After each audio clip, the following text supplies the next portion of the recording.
નમસ્કાર બાલ મિત્રો, તમારું મારી ચેનલમાં સ્વાગત છે। આજે આપણે ધોરણ 5 વિષય ગણિત પાઠ 11 ક્ષેત્રફળ અને પરિમિતિનો અભ્યાસ કરીશું। તો ચાલો ભણીએ ક્ષેત્રફળ અને પરિમિતિનો વિડીયો ભાગ 6। આપણે પાના નંબર 151 પર જોઈશું। દરેક જગ્યાએ માણસો જ માણસો। હવે જોઈએ એમાં એ છે, તમે આ રમતને મેદાનમાં રમી શકો છો। અહીંયા રમત જેવું કંઈક આપેલું છે તેના વિશે જોઈએ। 1 ચોરસ મીટરનું ક્ષેત્રફળ ધરાવતા 2 ચોરસ બનાવો। તમારા વર્ગને 2 ટુકડીમાં વિભાજિત કરો। હવે રમવા માટે તૈયાર થઈ જાઓ। ગણિત ગમતના 4 પુસ્તકોને એક હરોળમાં મૂકવામાં આવે તો તમને તેની લંબાઈ લગભગ 1 થી 9 સેન્ટીમીટર જેટલી મળશે। હવે જુઓ અહીં શું કીધું છે, 1 ચોરસ મીટરનું ક્ષેત્રફળ ધરાવતું હોય તેવા 2 ચોરસ બનાવવાના છે। તમારા વર્ગને 2 ટુકડીમાં વિભાજિત કરવાના છે અને રમવા માટે રમત રમવા માટે તૈયાર થઈ જવાનું છે। હવે જુઓ, તમારી ટુકડીમાં આનો પ્રયત્ન કરી જુઓ। આપણે અહીંથી જોઈએ 1 ચોરસ મીટરમાં તમે કેટલા લોકો બેસી શકો છો। અહીં 1 ચોરસ મીટર આપ્યું છે તો 1 ચોરસ મીટરનું આપણે ચોરસ દોરેલું છે તો એમાં આપણે કેટલા વ્યક્તિ બેસી શકીએ, તો અંદાજિત આપણે 1 ચોરસ મીટરમાં બાળકો હોય તો 2 કે 3 બાળકો બેસી શકે, તો આપણે અહીં લખીએ 3 બાળકો। તેમાં તમે કેટલા લોકો ઊભા રહી શકો, બેસવા માટે જગ્યા વધારે જોઈએ, ઊભા રહેવા માટે જગ્યા ઓછી જોઈએ। આથી આપણે ઊભા રહેવું હોય તો 6 વ્યક્તિ કે 6 બાળકો ઊભા રહી શકીએ। તમે કઈ ટુકડી તેમના ચોરસમાં વધારે બાળકો વિદ્યાર્થીને ઊભા રાખી શકે છે, કેટલા વધારે। હવે આપણે અહીં કીધું છે ને કે એક વર્ગની 2 ટુકડી પાડવાની, એક ભાઈઓની અને એક બહેનોની। હવે એ 1 ચોરસ મીટરના ટુકડામાં સૌથી વધારે કઈ ટુકડીના વિદ્યાર્થી ઊભા રહી શકે છે તે જોવાનું છે। તો આપણે અંદાજિત લખી દેવાનું। આપણે રમત રમ્યા પછી, આપણે અત્યારે તો રમત રમતા નથી, તમારે તમારી જાતે લખી દેવાનું। એ ટુકડીમાં 7 વિદ્યાર્થી ઊભા રહી શકે છે અથવા તો બી ટુકડીમાં 5 વિદ્યાર્થી ઊભા રહી શકે છે। તો કોઈ પણ જે ટુકડીમાં વધારે ઊભા રહી શકતા હોય તો તમે અહીંયા નામ લખી શકો। હું અહીં અંદાજે એ ટુકડી લખું છું। કઈ ટુકડી તેમના ચોરસમાં વધારે વિદ્યાર્થીઓને બેસાડી શકે છે, કેટલા વધુ, તો જેમાં વધારે ઊભા રહી શકતા હોય તેમાં જ વધારે બેસાડી શકાતા હોય, તેથી અહીં પણ આપણે એ લખીશું। હવે બી જોઈએ, તમારા વર્ગખંડની લંબાઈ મીટરમાં માપો, તેની પહોળાઈ પણ માપો। તમારા વર્ગખંડનું ક્ષેત્રફળ કેટલા ચોરસ સેન્ટીમીટર કે ચોરસ મીટર છે। હવે અહીં આપણને આપણા વર્ગખંડનું ક્ષેત્રફળ શોધવાનું કીધું છે, તો ક્ષેત્રફળનું સૂત્ર શું છે એ આપણને ખબર છે, લંબાઈ ગુણ્યા પહોળાઈ બરાબર, L ગુણ્યા બી, એ રીતે પણ કહી શકીએ। તો બધાનો વર્ગખંડ નાનો અથવા મોટો અંદાજિત હોઈ શકે, તો અહીં હું મારા વર્ગખંડની લંબાઈ 10 ગુણ્યા 8 ચોરસ સેન્ટીમીટર લઉં છું। 10 ગુણ્યા 8 એટલે લંબાઈ કે પહોળાઈ 10 અને લંબાઈ 8 એ રીતે, તો 10 અઠ્ઠાને 80 બરાબર 80 ચોરસ સેન્ટીમીટર મારા વર્ગખંડની લંબાઈ થશે।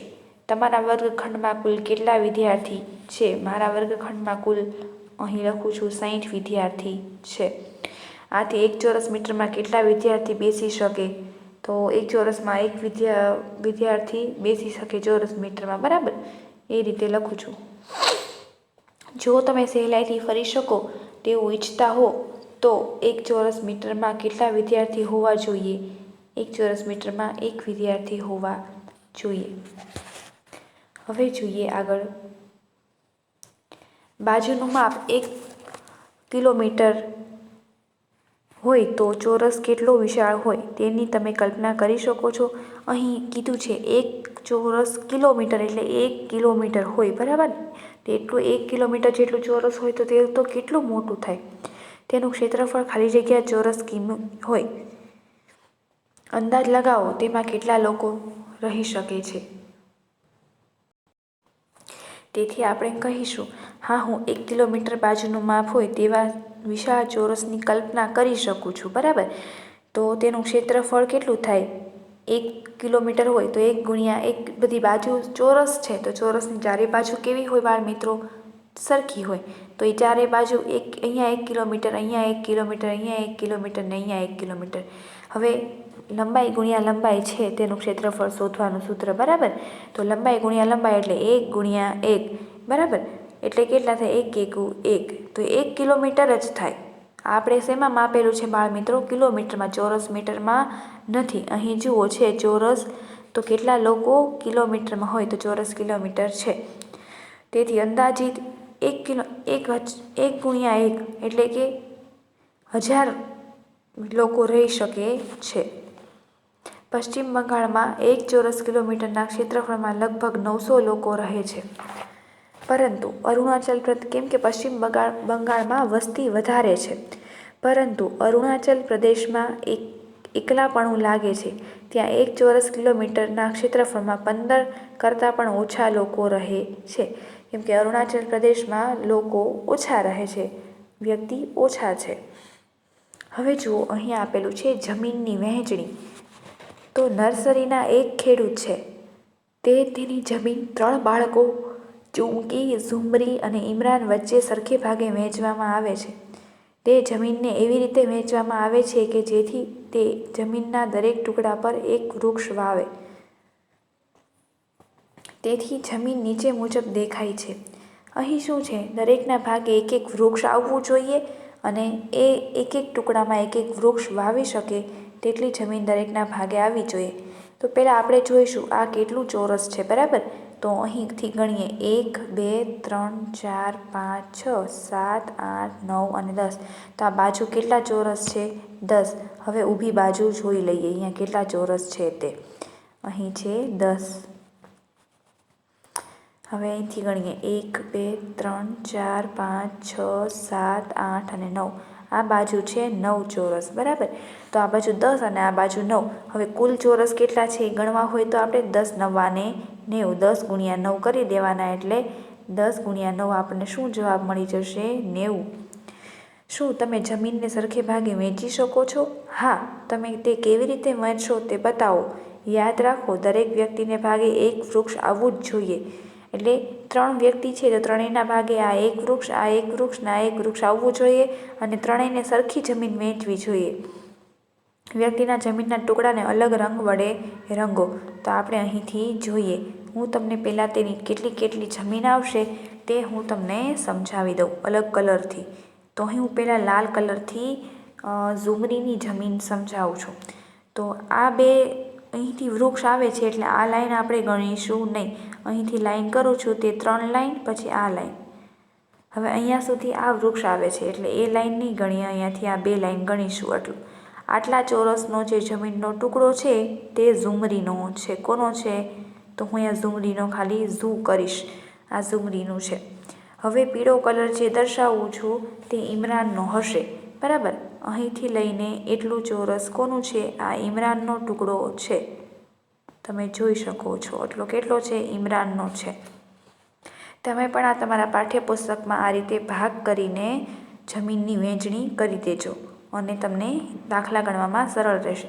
હવે જે આ ભૂરા કલરથી કરું છું તે જમીન ચુમકીની છે. આટલી જમીન કોની છે? ચુમકીની છે. અને તમે જોજો ત્રણેયને 30-30 ચોરસ સરખે ભાગે આવશે. કેમ કે 30 13 90, તો 3 બાળકો છે અને ત્રણેયને સરખા ભાગે 90. આ બાજુ 10 ચોરસ છે, આ બાજુ 9 છે, તો 10 9 ને કેટલા થયા હતા? 90. તો 90 ભાગ્યા આપણે 3 કરીએ તો 90 ભાગ્યા 3 આપણને 30 13 90 મળે. તો આ રીતે ચોરસના ભાગ કરતાં દરેકના ભાગે એક એક વૃક્ષ આવશે અને તેના સરખા ભાગે એટલે કે 30-30 ચોરસ પણ આવશે. તો હવે આપણે તે આગળ સમજીએ. તમે જોઈ શકો છો આ ચિત્રમાંના દરેક ચોરસને 1 ચોરસ મીટર જમીન સમજવામાં આવે તો દરેક બાળકના ભાગે કેટલી જમીન આવશે? તો કેટલી જમીન આવે? 30 ચોરસ સેન્ટીમીટર. ચુમકી, ઝુમરી અને ઇમરાન વાડ બનાવવા માટે વાયરની જરૂર છે. કોને વાડ માટે સૌથી વધુ વાયરની જરૂર પડે? ત્રણેય જણને ભેગા મળીને કુલ કેટલા વાયરની જરૂર પડશે એ આપણે હવે સમજીએ. તો અહીં જોઈએ, દરેક ચોરસને 1 ચોરસ મીટર જમીન સમજવામાં આવે તો દરેક બાળકના ભાગે કેટલી જમીન આવશે?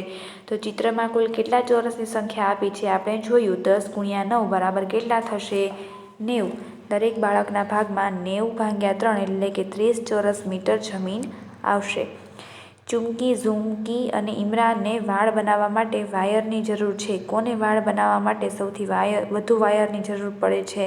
તો આપણે તે સમજીએ. ચુમકીની જમીનની પરિમિતિ. હવે બાળમિત્રો, આપણે જેમ આગળ ચોરસના ભાગ કરેલા હતા, કોના ભાગે કેટલી જમીન આવે, મેં લાલ કલરથી, પીળા કલરથી અને ભૂરા કલરથી એમ અલગ અલગ જમીનના ભાગો દર્શાવેલા હતા.